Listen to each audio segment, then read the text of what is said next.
sekejap mengedipkan mata lahir anak. Mampu, karena di surga nanti kayak gitu. Ada seorang ibu-ibu ngomong, ya Allah saya pengen punya anak. Maka pada saat itu dia mengandung, anaknya lahir, anaknya bertumbuh kembang, dia tinggal nyetop. Pada umur keberapa dia pengen anaknya itu hidup. Kenapa dalam kehidupan ini butuh sabar, Ustaz? Ada beberapa alasan, latar belakang. Yang pertama, karena memang dunia ini adalah penjara. Dan penjara ini berarti kita terhalang dan harus ada komitmen untuk menahan diri. Terhalang dan komitmen menahan diri dari berbagai macam hal yang sebenarnya menggiurkan, tetapi kita menahan diri. Ya. Dan sesungguhnya ketika dunia ini adalah ujian, maka sesungguhnya kita pasti akan menjumpai kesulitan. Bukan hanya beriman, bahkan orang yang tidak beriman pun mereka juga menjumpai kesulitan. Walaupun dunia ini adalah surga bagi orang yang tidak beriman. Tapi mereka pun merasakan kehilangan, kematian, rasa sakit, dan mereka juga menjumpai setiap kesedihan. Kalaupun tidak beriman saja merasakan itu, apalagi orang yang beriman. Makanya kemudian ketika kita bertanya, kenapa harus sabar? Karena memang Allah ciptakan semua yang ada di bumi itu proses, dan proses itu tidak bisa dilewati kecuali dengan sabar.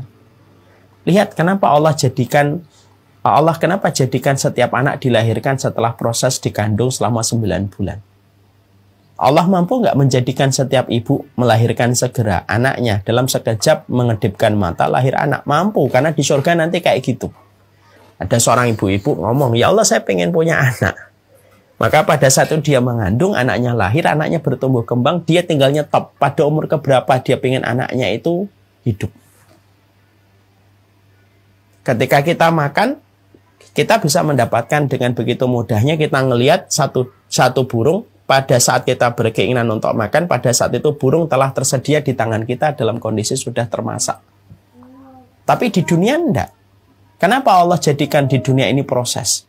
Telur dieram beberapa saat. Karena Allah itu pengen memberikan kepada kita fitrah kehidupan itu dengan proses, supaya kita itu paham proses kesabaran. Kenapa Allah ciptakan langit dan bumi itu namasa? Fisit tati ayyamin summastawa alal arsy. Kenapa Allah itu kemudian jadikan kehidupan di muka bumi ini adalah 6 masa? Padahal Allah mampu untuk menjadikan kun fayakun jadi. Kun fayakun jadi. Dalam sekejap jadi. Allah menciptakan dunia dan seisinya. Tapi kata Imam Ibnu Katsir, kenapa Allah itu ciptakan bumi ini selama 6 masa? Karena mengajarkan kepada kita semua itu ada prosesnya, dan itulah yang membutuhkan kesabaran. Inilah fitrah kehidupan kita. Jadi kesabaran itu bagian dari fitrah. Bagian dari fitrah. Makanya orang yang tidak sabar itu tidak sesuai dengan fitrah. Kapan kita tidak usah sabar, Ustaz? Nanti di surga. Karena tidak ada lagi kesabaran. Tidak ada lagi antrian. Tidak ada rasa untuk memberikan sebuah kesabaran. Karena di surga itu tidak ada kesabaran. Kesabaran itu hanya sebatas kehidupan di dunia. Supaya kita paham bahwasanya fitrah kehidupan ini harus dilewati dengan kesabaran. Ya. Yang kedua, kenapa kita harus bersabar? Allah jadikan kita mendapatkan ujian sampai kita diperintahkan bersabar, supaya kita merasakan kenikmatan pahala di sisi Allah setelah kita memberikan ujian dengan kesabaran yang kita berikan pada konteks kehidupan kita di dunia. Dan semacam itu. Makanya kemudian kalau ada orang tidak diberikan ujian yang bisa membuat dia belajar tentang sabar, nanti kalau semuanya dimudahkan untuk kita, malah nanti kita menjadi orang yang benci kematian, padahal kematian itu perjalanan kita berjumpa dengan Allah. Coba kalau hidup kita senang-senang terus gitu. Kalau kemudian kehidupan kita tidak pernah mendapatkan kesulitan yang membuat kita belajar kesabaran dari apa yang kita jumpai gitu. Mungkin kita tidak akan pernah berharap untuk berjumpa di akhirat, karena semuanya sudah kita dapatkan begitu mudah. Tapi Allah jadikan kehidupan kita terguncang-guncang dengan ujian supaya kita paham kehidupan di dunia itu bukan kehidupan yang menyenangkan. Supaya kita tidak terkena wahan, benci pada kematian. Supaya ketika kita melewati kehidupan ini dengan kesabaran yang kita berikan, akhirnya kita mencintai kematian. Walaupun terkadang berganti dengan rasa takut dan khawatir. Kenapa kita akhirnya mengharapkan kematian? Karena kematian itulah yang akan menjadikan kita berjumpa dengan seluruh ketaatan dan pengorbanan yang telah kita berikan pada kehidupan kita. Ya, jadi Masya Allah ya, itulah kunci dalam kehidupan kita. tidak akan membahayakan apapun ibu dan bapak selama kita memiliki sabar. Selama kita memiliki sabar. Jadi tidak akan membahayakan apapun pada kehidupan kita. Tidak akan membahayakan apapun selama kesabaran kita itu lebih. Tidak akan membahayakan kita perjalanan kita di dalam mencari ilmu selama kesabaran kita lebih daripada setiap ujian dan kerikil yang kita dapatkan dalam menimba ilmu. Tidak akan pernah kita membahayakan apapun yang kita lakukan di dalam berkeluarga selama kesabaran kita lebih besar daripada kekurangan dan kesalahan istri kita dan suami kita. Makanya kalau saya berdoa, saya ulang-ulang di banyak kesempatan. Saya kalau berdoa selain Rabbana hablana min azwajina wa dzurriyyatina qurrata ayun, maka di antara doa yang selalu saya panjatkan itu apa? Ya Allah, berikanlah saya kesabaran yang lebih besar daripada kekurangan dan kesalahan istri saya. Dan berikanlah kesabaran istri saya lebih besar daripada kesalahan yang saya lakukan. Karena apa? Tidak membahayakan apapun keluarga selama kesabaran kita lebih besar daripada kekurangan dan kesalahan pasangan kita. Tidak akan membahayakan dakwah yang kita lakukan selama kita selalu bersabar.